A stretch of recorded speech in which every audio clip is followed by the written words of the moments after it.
Welcome, everybody, to the Unaccountable podcast. I'm here with Daniel today.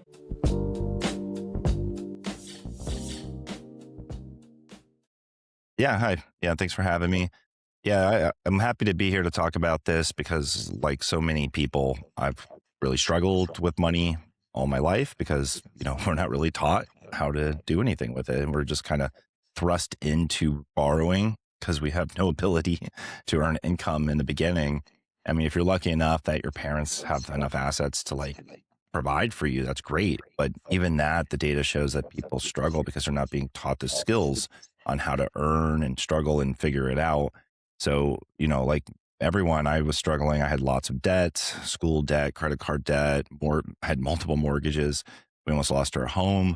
It got really bleak for a while, but I was trying to do my best. I went to college. I was the first in my family to go to college, and I knew I needed to get out of poverty because we were living in extreme poverty in Ohio. And once I was able to do that, I even getting a good job, I just wasn't getting ahead. We were just struggling to make ends meet month after month after month. And of course, we wanted to have a house. We wanted to have kids. We wanted to do all that stuff. And the costs just compound. The costs are so high, and within way inflation works.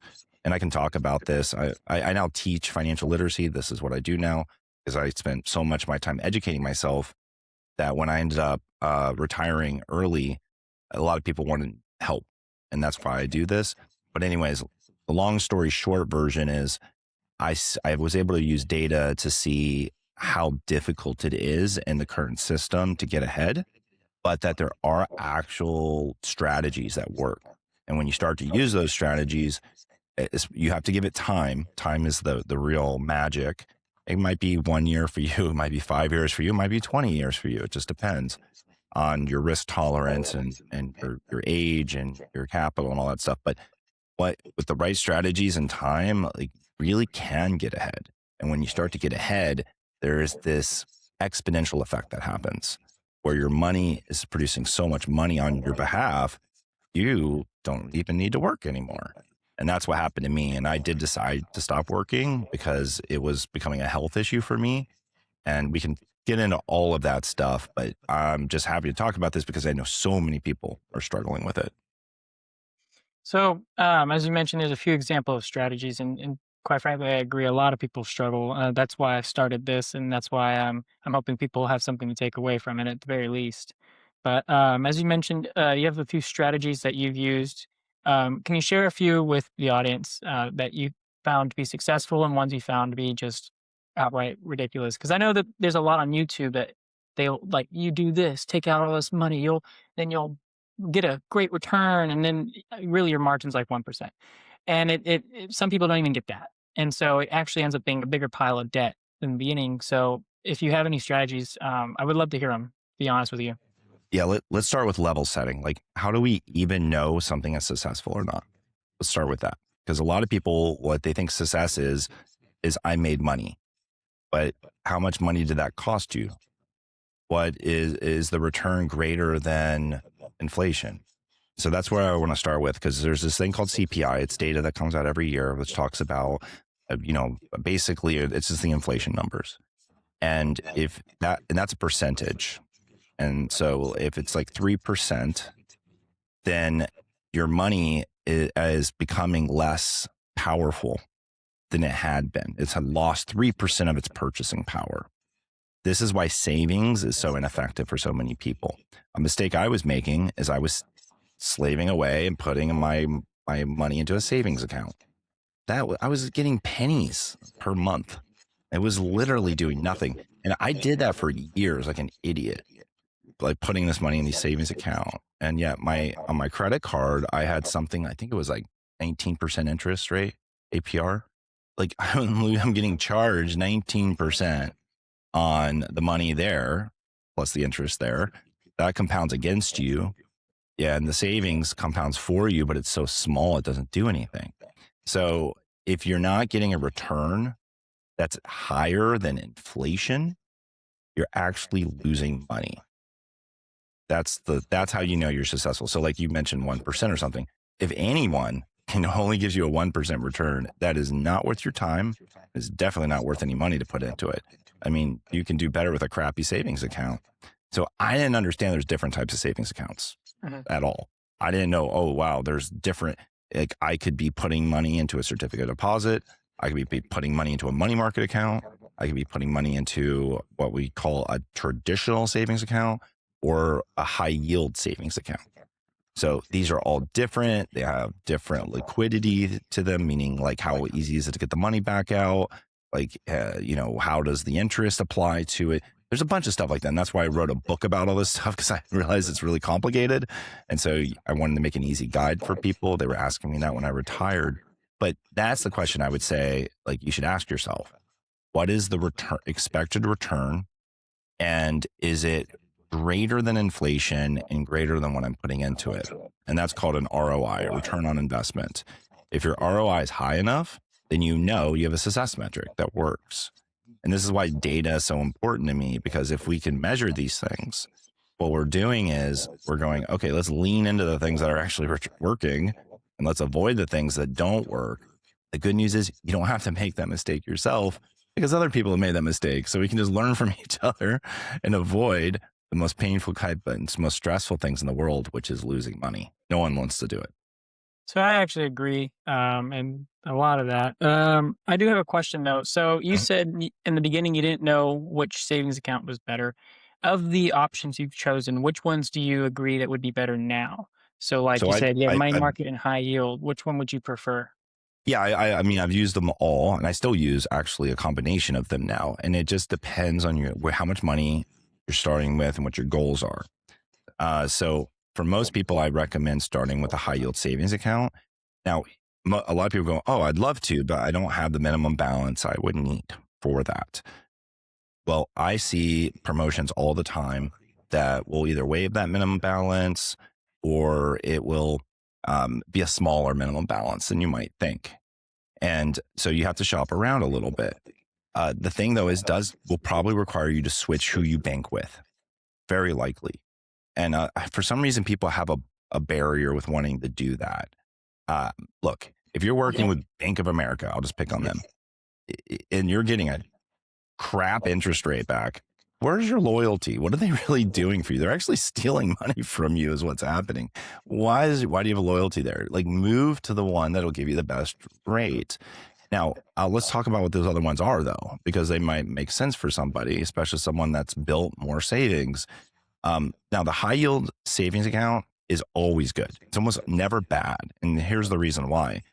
It usually has an interest rate that's competitive and always beating inflation. So mine's like 4.1% right now. And it changes, right? It fluctuates even daily sometimes. So it's hard to say what it's going to be any given day because it can change with interest rate cuts by the Fed and stuff like that.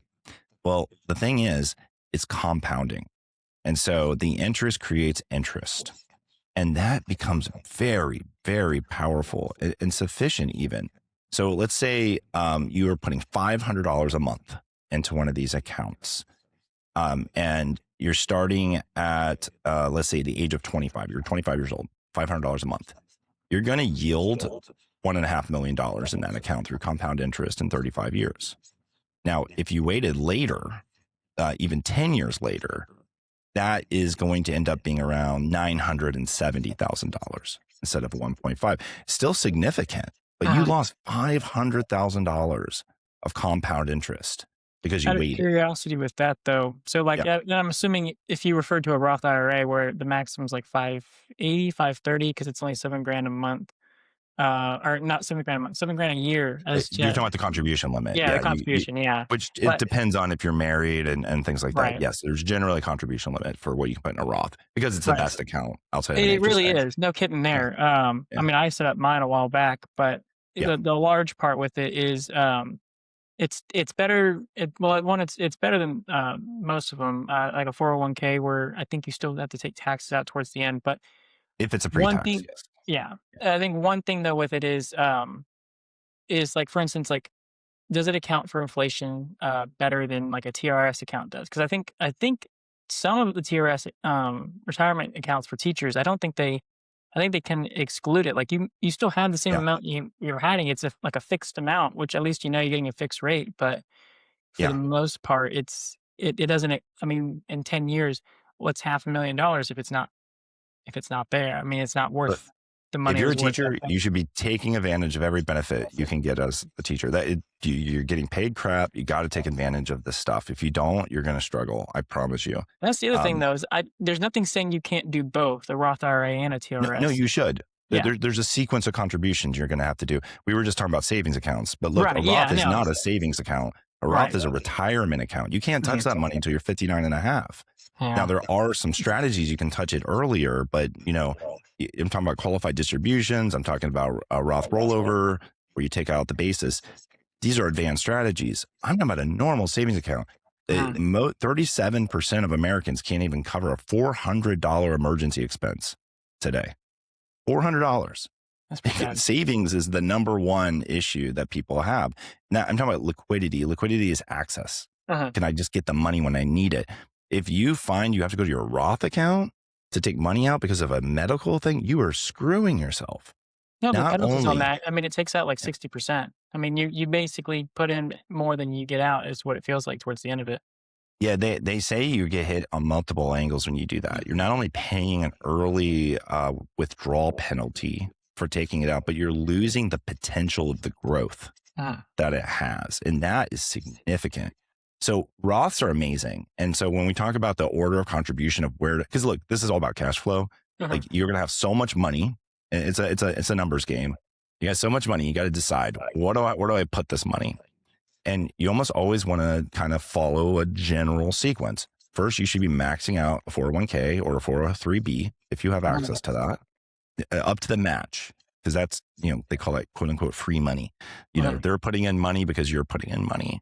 Right. And I think most people are now defaulted into that. But you should do that. That's a one-time election. You do that. And then, like you said, there's typically personal retirement accounts that you can have. And those have very small limits because they're so powerful. Uh-huh. And so almost always go with a Roth. And the reason is because it's after-tax money. And that means once the money's in there, you never pay taxes on it ever again, ever. It's so amazing because later in life, let's say you had the 401k thing going on, but and you're just dumping money in that and you decide to do a traditional IRA. What you've done is you've created so much what's called pre-tax money that when you need to start pulling the money back out, it gets taxed then. And what you've done is you potentially put yourself into a taxable bracket. Got it. And you're paying more money and you're forced to take money out of those accounts called something called a required minimum distribution or RMD when you get to 77. So you're forced to pay taxes. And I'm not saying that's the worst. Like, I mean, it's your money, you're going to pay taxes on it one way or the other. It's about optimization. Uh-huh. The reason, for anyone who's curious about why people do this at all, the reason to do it while you're working is because that money that you're going to get deferred on and taxed later, it lowers your taxable income for that year. So you can say, oh, I actually didn't make as much money as I know I made because some of it's kind of hidden away in this thing that I'll get taxed on later. The government's going to get their money one way or the other, but it's optimizing now versus later. But the reason I love the Roth is because it's a peace of mind thing. You don't have to think about it. It's a simplicity thing. So yeah, like generally like there's a 401k thing or 403b if you're more in the schools or a nonprofit. And then you have your IRA, which should be a Roth. Then there's the savings though. Like the thing about savings is if there's an emergency and you don't have the money for the emergency, what are you going to do? You're going to go broke. You're going to pull it from something. You're going to take out debt, credit cards, anything. Credit cards, number one thing people do. And that you're paying a massive premium by doing a credit card, or you're taking it out of a place you shouldn't be taking it out of. Yeah. Now, maybe you borrow from somebody, but not everyone has that option. And that can cost us a lot socially to go do that. It's tough to do these things. Now, it's power when you have it in a savings account. So you asked though the question, I'm going to circle back to the money market thing and the other options. So the reason the money market can be lucrative is sometimes people will find a money market interest rate is competitive. You don't have a minimum that you need to have for the money market. So if you're like, look, I looked around, I couldn't find a high yield savings account that didn't require me to at least have $1,000 or something. go get a money, do the money market. It's fine. You don't have a minimum. You can put it in there. Now, the biggest difference is insurance. Now, I don't mean like insurance you pay. I'm talking about the insurance of the bank or the broker for your money. Typical bank will have something called FDIC insurance, and they'll cover $250,000 of your money, guaranteeing it no matter what. So if something happened, the bank went bankrupt, you still get your money. Mhm. Now with a money market account, they don't usually have a $250,000 FDIC coverage. They might have some, but it's usually less. But if you're talking about, I don't have much yet, start with a money market account. That's okay. You don't need $250,000 of coverage yet. As it compounds and grows, you can move it to an HYSA, a high yield savings account, later because you'll have the minimum and Mhm. you'll have that extra insurance cost coverage. Now, there's also this thing called a certificate of deposit, or a CD. This is what it sounds like. You're actually getting a contract or a certificate. It could be from a government, like a local government, like a state, or from the federal government. Now, what they're doing though is they're locking your money up for a period of time. It could be 6 months, 9 months, a year, 2 years. You pick, and the rate of return that you're guaranteed, 100% guaranteed rate of return, it doesn't fluctuate. This is the benefit of it. It is for that period. So let's say you decide to do a 12-month CD and you're going to get 5% back. That's actually pretty great. Now, if inflation and stuff happens and rates go down and everyone else is only giving 3%, you're still getting 5. You're beating everyone. Mhm. Now, the risk there is, what if it goes the other way and people are starting getting 6, 7, 8% back in savings accounts or money markets? Now you're going to feel like, oh, I'm losing out. I'm getting less because I locked into the CD. But there are real strategy there. In my book, I cover this strategy called a CD ladder, where you do a bunch of small, different durations, a 1 month, a 3 month, a 6 month, a 9 month. As one of them ends, kind of roll the principal into another one. So they're rungs on a ladder. And what's Mhm. happening is you're constantly getting interest as each one ends. That is money in your pocket. And if the rates are changing a lot, well, guess what? You are only locked in for 3 months. So you always have one ending all the time, every 3 months. Rates aren't going to change that drastically within 3 months. You're minimizing the impact by doing that type of strategy. So anyways, there's lots of strategies, but a lot of people don't think about these things. They just think, oh, save. And as a general blanket idea, do I save or do I not save? Well, what is saving? Saving is taking our money we have today and making sure it's available for ourselves in the future. It's taking care of our future. Mhm. Borrowing is taking the money from our future and pulling it into today. Well, saving is something we all have to do or we won't survive. Your job will not be there forever. Like, you got to take care of yourself and your family, your loved ones. The problem is borrowing is the number one vehicle people use to survive today. Borrowing has a premium to it, meaning there's a cost for moving that money to our present, and it is significant. It's almost criminal. The average credit card interest is now 22.8%. Is that high? I thought it That was high. what I thought most of them sit around 7 or 8. It, 22% pretty high though. I'm talking about the average. Okay. So the But people average is taking on 22. more. No, yeah. So you might find that some are 29%. You might find some are 12%. It does range. There is a variable, but because of that, you can take advantage of that. You can look for the lower interest ones. The problem is most people will have 3 or 4 credit cards, and that can actually hurt your credit score I feel really like a lot of people badly. just aren't paying them off though, to be completely honest with you. When it comes to 7 or Right. 8%, I feel like a lot of them just what they do is they rack up a crap ton of credit card debt and then go, "Whoops," Yep. like a hospital bill. They walk It's, in, say, "Well, we need help. We're gonna just pay it," and then you walk out without ever paying it, and your credit's destroyed. But who cares? I guess because they can keep doing that. Which I yep. mean, I don't think they really realize. Not only does it hurt themselves, but it just hurts everybody else in the process. I mean, Yeah. yeah, the more risk that a credit card company takes, the more interest they're going to charge per person. I mean, I think it's set based Yeah. on the interest rates that are going around, but still, they can set it to whatever they want depending on your risk. Yeah. So the data is very sobering on this one. So Gen Z, which are people age 18 to 28, It's me, yeah. uh, average credit card balance. Any idea what it is? Credit card balance average between my Average. age group, Yeah. mm, go like 10 grand. So A lot it's of them. actually more around Holy $3,500. sh Yeah. So that's a lot so lower than I thought. Yeah. Oh, with I thought for sure oh, it could be higher. imagine an 18-year-old who already Mhm. owes over $3,000 a month. Yeah, yeah, you're broke. That's where you are. Yeah, You're just and broke. that debt is growing, by the way. That's the average right now. That's actually the 2025 average. It's probably higher, but Why is that it's 3 times? growing at a 7.8% year over year rate. So Yeah. add another around 8% to that number each year. Imagine how high that's going to get, plus inflation, all that stuff's happening. Now, millennials, which my group, 29 to 44, it's almost $7,000 average.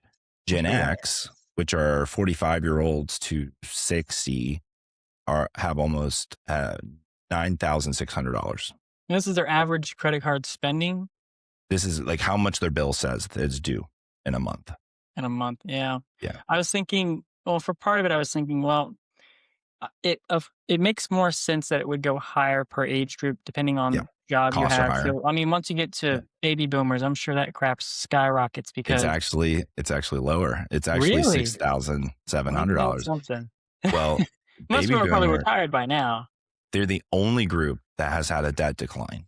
They've had Mm, a 2.1% year over year debt decline. Their debt's going down. Now, it's a fascinating topic about why that might be happening. But think about the baby boomers.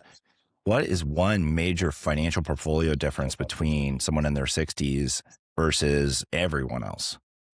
most of them Like, had retirement accounts that were accounted for with inflation. I mean, even my parents have one, but it was, I mean, whether it counted for inflation is questionable, but still. yeah.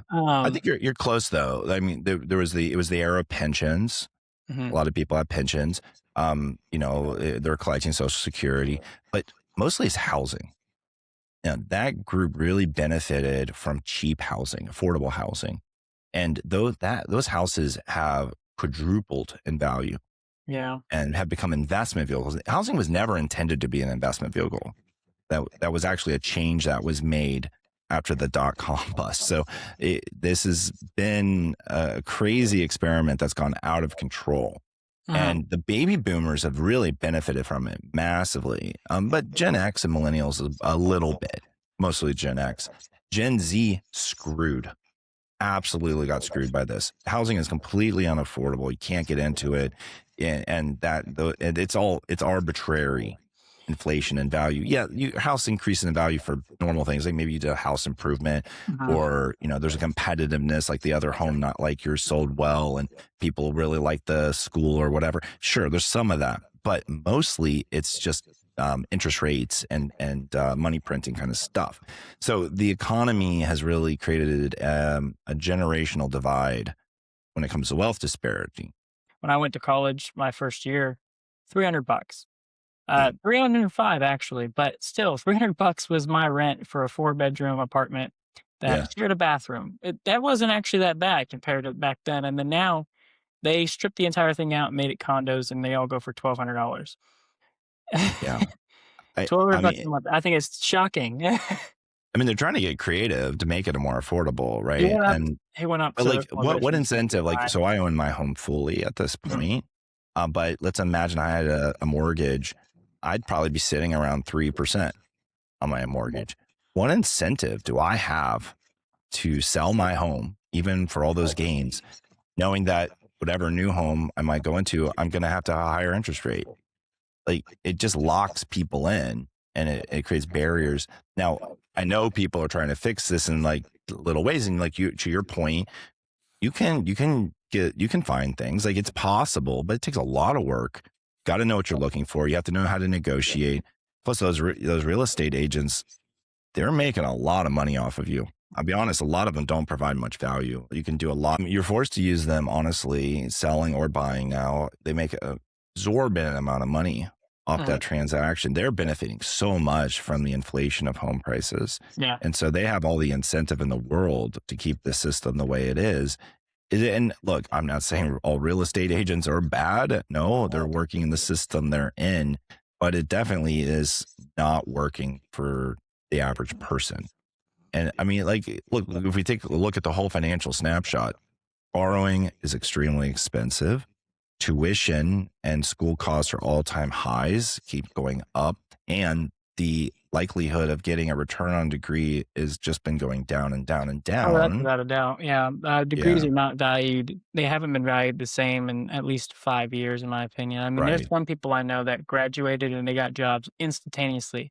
That Yeah, was during COVID, like, right after COVID ended, sort of, like, ending to right when it ended, those jobs went out like crazy. Online jobs, everything. Everybody was grabbing a job. It was the market for jobs. Now you couldn't get one if you wanted one. I mean, you could apply to 100 places. I did a while back. I applied to a bunch of jobs and it immediately came out as a decline.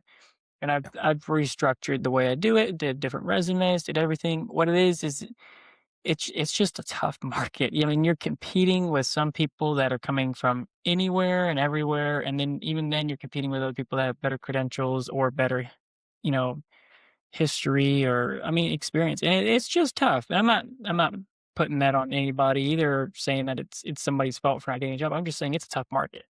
And It's got more complicated, right? Like, yeah. imagine you're competing with someone who maybe you would have obviously looked like the better candidate in the past, but now they know how to use AI tools really well. They polish up their resume in a way that maybe exaggerates something, or in a lot of cases, they just know the right person. A lot of hiring happens without a posting ever even going out. Uh-huh. So it really just makes the funnel tighter. And as costs continuously go up, I mean, just buying groceries has gotten Mhm. very expensive. Well, let's use a car for a second. Actually, that's a good example. So, if you were to, I think the average car payment is $738. I wouldn't I So wouldn't pay anything for imagine that. that's a pretty expensive bill, Yeah. right? Now, if you were investing that instead, you would have $1.5 million in 30 years. That's like a conservative investment for that monthly contribution. So, and people understood that. Look, okay, I have, let's say I have $100 or something. I could invest it or I could spend it. Almost everyone spends it. Like, we are good as humans at spending of what we have. Like, That's if you, kinda sad. whatever's in that, I don't it's I just don't easy. spend a dime if I can't help it. Quite frankly, I hold on to every penny I can find, even if I find it Yeah. on the ground. That's a frugality mindset. Yeah. Yeah, And, or being there's cheap. abundance mindsets and frugality. Well, no, this is like, there's a lot of psychology behind this. And I'm actually a lot like you. I was a bit more frugal. Especially as I saw the numbers, I was like, oh, I should not spend unless I absolutely have to. Yeah, And I got really good at understanding what high utility spending was versus other spending. And yeah, that's there's a important. lot We of should stuff out touch there. on that. But I guess the point is like a lot of people are just never taught. Like, we live in a status society.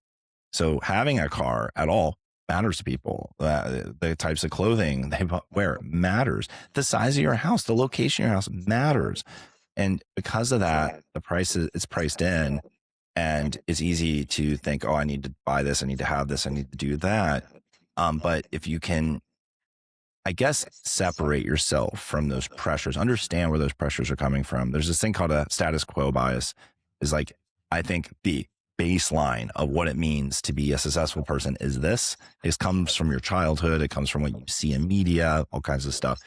Once you kind of recognize it for what it is and you realize, no, authentically, I'm okay just being me, and that is this, you can actually start saving money.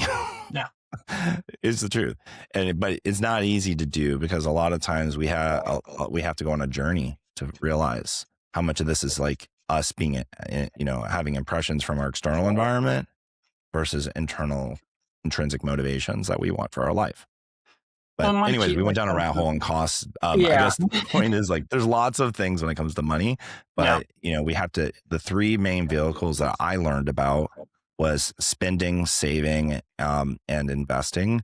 Like, once I realized you can control all three of those things, now you can have more money than you had before, and you can start to get ahead. When you don't control those things, the spending, that creates borrowing. Borrowing is the anti-saving. Uh-huh. So that gets you in trouble. You can eliminate the debt. You can learn to keep the debt gone for good. Like, I have not paid a credit card a dollar in credit card interest in something like 12 years. Uh. Like, it is doable. It's very, very doable. So You just have actually, to get I past got a it. question Yeah. about that. So, Sure. because I know we talked a little bit about credit cards, and I don't mean to cut you off, but Yeah, yeah, for go. your debt, how much of your debt personally when you had it was credit cards? Because I feel like a lot of people struggle with credit cards these days, and a lot of it is actually just building credit. I mean, Mhm. one of the things with my friends is when we started, it was we needed credit. How do we do Yeah, this? Unfortunately, we got a credit card, and then it just goes off the rails. Is this a yeah. similar experience with you, or how did you acquire your credit card debt? Well, really happy you brought that up. I actually teach a credit class because a lot of people don't understand what credit even is or how to build up your score or what hurts your score or whatever. But for me, I had over $100,000 of student loans because I had to borrow every penny everywhere I could to put myself through college. And then even when I was working, I couldn't afford basic, rent and stuff like that. So I was almost at $10,000 in credit card debt, and then we ended up with a 30-year mortgage. And so that's debt. Like you just have to be honest. It's a liability. You basically owe money for this asset you're trying to put into. Like if you don't live in your house at least 12 years, you're basically renting it because you're actually the amortization rate. It front loads all the interest. Oh, yeah, interest all up front, and then, like, by the 20th year, you really start paying principal. Mm. Yeah, yeah. You start to you start to edge into it a little earlier. So I bled after a decade, but it doesn't start to, like you said, it doesn't really start to fully turn into my payments are really going into my home until about 20 years in. Mhm. And that's a long time for most people don't live in their homes even more than, what was it? I don't remember the average, but it's Well, it's under 10 years. deterioration. Houses can deteriorate a lot faster if due to Mhm. weathering and not being taken care of, so 20 years Yeah. could that thing could have a giant hole in it. Oh, all kinds of stuff, or the Yeah. whole like it might not be your fault, your neighborhood or industry or something happens in your town. Now all of a sudden you don't want to live there anymore, life event, whatever. But that's a big financial Mhm. thing. Like, and this is why owning a home, like home ownership's going down. Like people are just renting because it's just not worth it. Yeah. Um, yeah. So I guess these things all matter. But like when it comes to, for me, you're asking about my situation. It was massive amount of student loan. And it wasn't just mine. I was putting my wife through graduate school. So didn't, her father had paid for her undergrad, but she had no money for grad school. So I was working. Money was going towards that. I was so trying not to create new debt that way, but it was really difficult. And then for our home, we ended up with a second mortgage on it because we had no way to deal with all this stuff. But that's debt too. So then we had our primary mortgage and this $20,000 secondary mortgage. And then when we decided we had to make a bigger change, we did this strategy called geographic arbitrage, which is literally move, like actually move somewhere else where you think you can do better. So Mhm. I got a job in Washington State working at Microsoft, which would pay me a decent income because I had maxed out the income I could get in Ohio. And that was a big hustle. And they offered me $100,000 salary, which blew my mind. I was like, you're going to pay me what? Because I would never have gotten that if I stayed in Ohio back then. And so my wife, when I told my wife that number, she's like, we have to do this. That's more money than we'll ever make. But what we didn't realize is how expensive Washington State is to live in. Like to buy a home back then in Ohio, you could easily spend under $100,000, Mhm. $90,000. Like a nice home would have been $150,000. The basic home in Washington State was like the minimum that we could find was around $600,000. So it was mind blowing how expensive it was. And we looked and we wanted to have a house. We want to have a backyard. We want to have our Right. dogs have a fence and stuff. Our kids have their own rooms. So we took that cost. So we ended up with a third mortgage and we couldn't sell our old home. So I had all three mortgages at the same time. And we were just going towards like I guess a bankruptcy scenario. Mhm. And in desperation, I was able to short sell our homes in Ohio. Now this is right after the 2008 housing Right. crisis. So the whole market just collapsed and it was terrible and getting rid of a house. So we took a huge wash on that. That was to this day, my worst investment I ever made was my home I tried to buy in Ohio. Mhm. It was a huge negative loss, hundreds of thousands of dollars. But yeah, that was my portfolio. It was all negatives everywhere. My Mhm. net worth was like negative, negative $400,000. It was bad. But I finally had a decent income. I got myself organized and I dealt with the credit cards and debt first. And then after that, I dealt with the student loans second because it was a lower interest. Mhm. And then when I got all that gone, I made sure I never um, carried a balance. So we kept using credit cards, but we simplified. We went down to Right. just two that actually had decent interest rates and actually gave like benefits we cared about. We had a travel card and a cashback card that we liked. Now we have one. We actually simplified more since then. But whatever, we made sure that we did not put more on that credit card than we could afford to pay a month. And that requires some budgeting. And I know that's a bad word for people, but the truth is you got to look at your spending if you're serious about getting ahead. Yeah. Because if you don't, you're just going to keep borrowing without thinking about it and getting surprised. But I don't want to dash past the credit thing too fast because Yeah. you had mentioned something important that I made a mistake on, which is how do you build credit? And I thought my credit score would be perfect because I was using all these credit cards and would make a payment. I never missed a payment, but a lot of those payments were minimum payments. And, that's all we could really afford. And when I looked at my credit score, I was shocked that it wasn't great.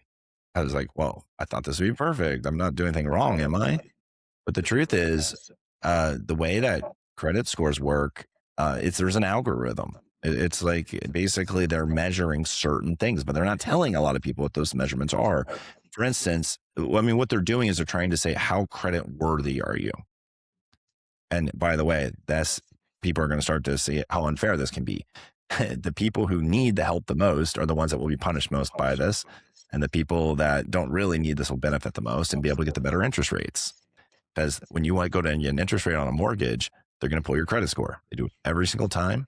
And what they're going to see is the people that don't need the better interest rates, they will give the better interest rate to. Person that desperately needs it, they're going to charge you more money, even though it's harder for you to pay that money because of your credit score. Your credit score does matter. It does. I hear people say it doesn't matter. It does matter. If you are ever going to take a loan, it matters. I promise you. But one thing that people miss is the length of your borrowing history. So sometimes what someone will do is they'll say that maybe they got a crappy credit card in college and they go, oh, that was stupid. I should never open that. And they close it. You hurt your credit score and without even realizing it. So there's little things like this, the length of your credit score. There's this thing called credit rotation. You think, okay, well, I need to get rid of my debt. So I'm going to open a new credit card. I'm going to pay off these other ones with this new credit card. Well, they see that as rotating your debt around. And so that can hurt you as well. So there's a bunch of little things. Now, I'm not saying you can't do these strategies. There's real strategies to get rid of your debt. Like there are, and they Mhm. work really well. But you have to be cognizant what will hurt your score, what will help your score. And if your score matters, meaning it's already hurt, you have to avoid hurting it worse because it takes time for it to heal. Uh, Anyways, just something I thought of when you mentioned that. no, you're good. If I'm not mistaken, with credit cards, I think it's like 5 years they start dropping stuff off. Like, Yeah, it takes years. Yeah, I think 7. I think is how long oh. you really should expect it. But yeah, it takes a while. So you said you got a job at Microsoft. What was Yeah, the job? Because I'm kind of curious about that now. Because there's a lot of them that I've seen lately on the market. But yeah. was it like an IT thing? Because you have a lot of finance knowledge, so I'd imagine you would do something in IT, or at least Oh, like finance version I of it. had zero finance knowledge back then. I No, mean, I was okay. building it. So back when this was a little over 20 years ago now. I was a software developer. Okay. I was working in Ohio. I started at like a company that made like heating and air conditioning equipment. It was like a very local company. And they hired me as a college student. To be honest, I kind of lied and said I could do a bunch of stuff I didn't know how to do back then because I desperately needed the money.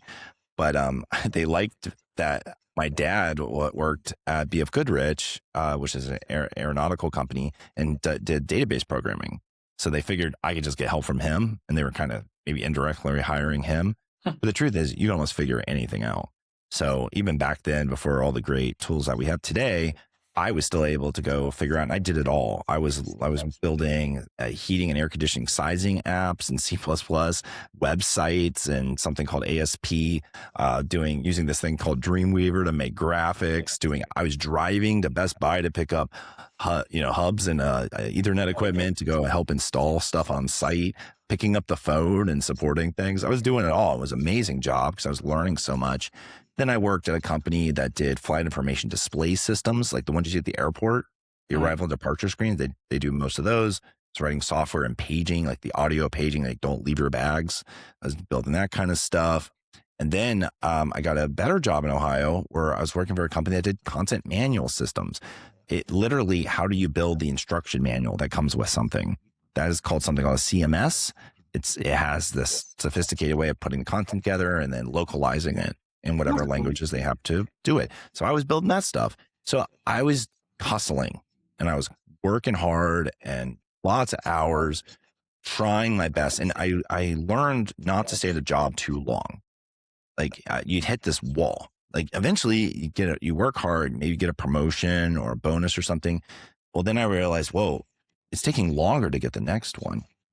But when I switched jobs, I realized I came in at a level set with them. They didn't just promote me. I could speed up my promotion timeline if I was willing to make a move. But I was moving locally and I had hit like a ceiling pay wise. I was a lead developer at that last company I mentioned and had an office. I had a team. It was great. And I was young for all that. But I tell you, the pay was, I mean, I was fighting to get to $80,000 a year and they just were not going to pay it even as a lead. And so we had flown out to Seattle for something called the Penny Arcade Expo because I'm a video game guy. So we went to a video game conference, my wife and I, and we were walking around downtown and she made the mistake of going, this is a beautiful city. I could actually see living in a city like this. And I went, oh, never occurred to me that maybe we could make that move. I knew how bad our finances were. And so I applied to Microsoft on a whim, hoping they might talk to me. They did because I had some experience in technology they cared about. They flew me out. I pushed really hard. I got that job and uprooted my wife and my 2-year-old. And that was hard. Our whole family had been in Ohio. Most people never leave the place they're born. It's very difficult to make a move like that, but we did. And we were way behind for a while. I was driving a 19, like 80 Mercury Sable that we had got like inherited from my wife's grandmother. That was a And 1980 parking Mercury. lot. It was like at the parking lot of Microsoft. I'm driving next to like $500,000 cars, parking this thing that like looks like it's being held together with duct tape. Because I can't afford. I don't want to buy a car because I'm like I can't afford that, and like I'm wearing the same clothes I have been wearing for like the last 10 years. I'm like not spending money on anything because we had 3 mortgages and we're trying to make it work. I'm sorry. That's all I could Yeah, picture in my head is this thing wrapped around duct tape. Like it's horrible. I don't know what old cars look like, but to be fair, I'm picturing a Vista Cruiser with duct tape wrapped around it. That's not far off. Like, this thing was like no, seriously, this thing was a beast. It was all metal. This thing was crazy. It got to a point where I was coming out of work one day. I was working in the office division, the people that make Word and stuff like that. Anyways, I would go in my car, just would not even, the ignition wouldn't even turn. Like the whole thing is dead, dead, dead, dead. And I asked someone to come out and look at it. And they said, I mean, we'd have to replace the engine, do all kinds of stuff. You might as well just get rid of it. So I didn't even want to pay to try to scrap it. So I just donated it and they just came on the spot and towed it and everything like that. But at that point, I'm like, I have to buy a car. Oh no, what am I going to do? And then I got really like, okay, maybe if I buy a hybrid back then, this is before all fully electric. Later, I went to fully electric, but a hybrid will save me some money because gas is really expensive where I live, significantly expensive. I calculated on a spreadsheet how much we pay in gas. And this is something I learned to do. Every decision in your life has a financial impact to it. And everything can be modeled out, everything. And I built a spreadsheet and it became so powerful. I just made a template out of it. I just put it online for free. It's had thousands of downloads because people have been getting a lot of use out of that. But that's how data driven decisions really make a difference. They really There's can help a lot. there is one thing though with because I model out a lot of my finances. I got to be sure to stick to a budget and understand where I'm going. I will say there's one thing though that if anybody watching this should know. The one thing you can't factor for is the unexpected. Something comes in and takes 10 grand because it's an emergency. You're gonna wish you had a savings. That much I Yeah. do know. You're gonna wish you had the savings because that's the most important part of covering that emergency. Every time I I, factor anything, I always put in savings, but then that sucker gets drained the second something bad hits. It's gone. So just yeah, gotta I make cover sure that in my you do that. book because there's you can create a buffer to help with this kind of thing. Like basically, how do you model all the unexpected things that life will throw at you, which are common. And so in my spreadsheet thing I mentioned, I actually you put in a single number in and it will forecast inflation out. Then you can put in life events. Like I expect maybe I'll have a kid or maybe I'll maybe I'll get married or maybe we'll move. Those and then you can put those line items in and you can see how your financial picture might change. So it gives you a way to forecast Uh-huh. and try to model the future you're trying to live. Because guess what?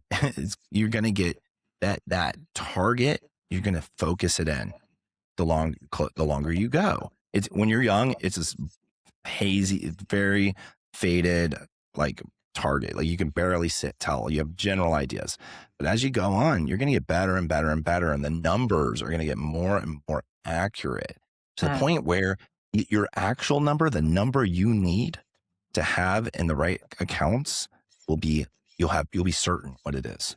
And a lot of people who are trying to do what I did, which is financial independence, they struggle about what that number is. Do I need 1 million? Do I need 7 million? Do I need 20 million? People struggle with that number because they haven't figured out the uncertainty pieces. But you can figure it out. Once you do, then it's like, okay, I need this much in non-retirement accounts. I need this much in retirement accounts. Once you hit those, you're done. You don't Uh-huh. have to work anymore. And that's why I was trying to help people see is like, what are the accounts? How do you calculate the number? And that spreadsheet I mentioned a lot will calculate the numbers for you. Hmm. Well, I'll have to take a look at this. I mean, if you want, you can send me a spreadsheet, or I think you said that it was in your book, so I might actually check out the book. If you want, send me that, and I'll drop a link in the description too.